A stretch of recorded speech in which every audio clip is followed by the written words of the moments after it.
The other day, I was having lunch with a friend and we were talking about relationship, and he said it so perfectly. He said, relationships require maintenance.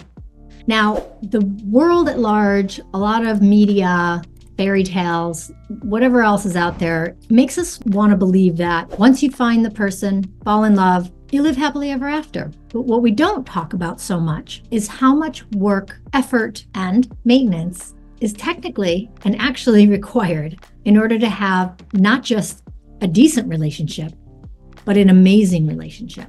You see, once things get hard, oftentimes because we live in such a fast-paced, convenience-oriented, disposable culture, when things get hard in relationship, it can be easy for you or the people around you to say, well, you might as well just give up. You can always find someone better. And maybe that's the truth and the case for some, but the real truth and what I believe and what I've experienced and what a whole bunch of other couples that are in the communities that I run in and that I run is that like wine and cheese, relationship can get better with age and with time. And by bringing our effort and our willingness and our commitment to working it out to the table.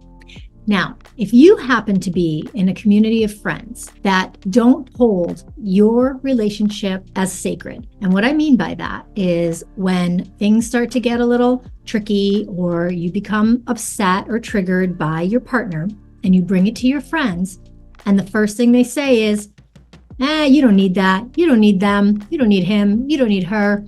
Or there's got to be somebody better for you. And I'm not talking about the abusive situations or psychologically abusive or any other traumatic situation. I'm talking about you and your beloved, you and your partner have a pretty good relationship. You're both healthy. You're doing the work. You love each other. You get along for the most part. But like any relationship, you have your difficulties. You have your triggers. Relationships are literally designed to bring up our triggers. It's like the formula for evolution comes from reflection of another, especially somebody that we're deeply romantically, physically, sexually, emotionally committed to and connected to. Now, again, back to if you feel like you bring your stuff to your friends and they quickly dismiss your relationship, I would question that friendship group. And I would question yourself for thinking that relationship, like everything else in this world has seemed to become, is a throwaway commodity. It's not. In order to have the love you deserve and require, in order to have the connection, the amazing sex, the growth, the getting your needs met, it requires putting in the effort,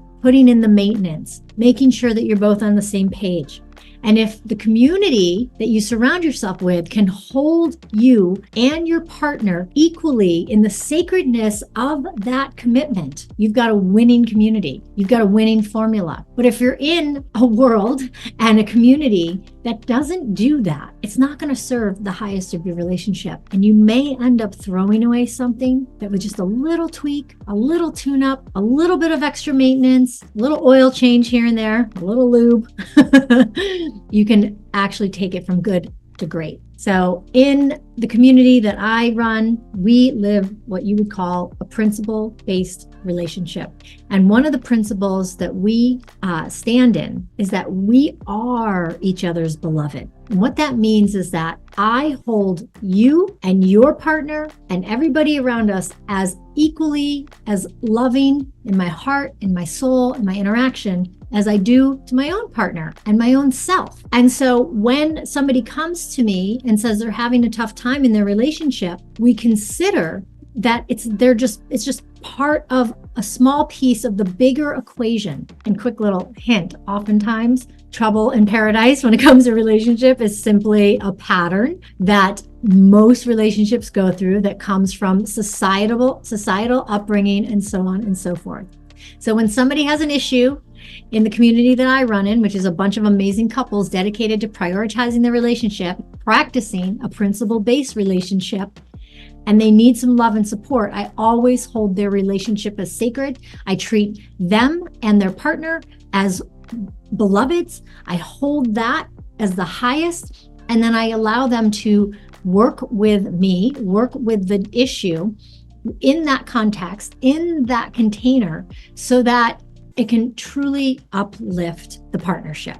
So if you don't have that in your life, start looking for where you can find that. See if you have a more beloved community that would hold you and your partner in its highest and not default to, you don't need them, you can get rid of them, you can always find somebody better. Maybe you can, but maybe you don't want to. And maybe the work that you've done so far, you can build on that. And maybe you can have the relationship that you never dreamed possible if you're willing to go beyond the conversation of throwaway culture, especially when it comes to the people we love and care about. If you found this valuable, subscribe. We got lots more amazing content coming your way. Thanks so much for watching. And please, in the comments, share. Have you had this experience? Have you had other people say, move on, and then you didn't move on, you did the work, and you're on the other side? We'd love to hear from you.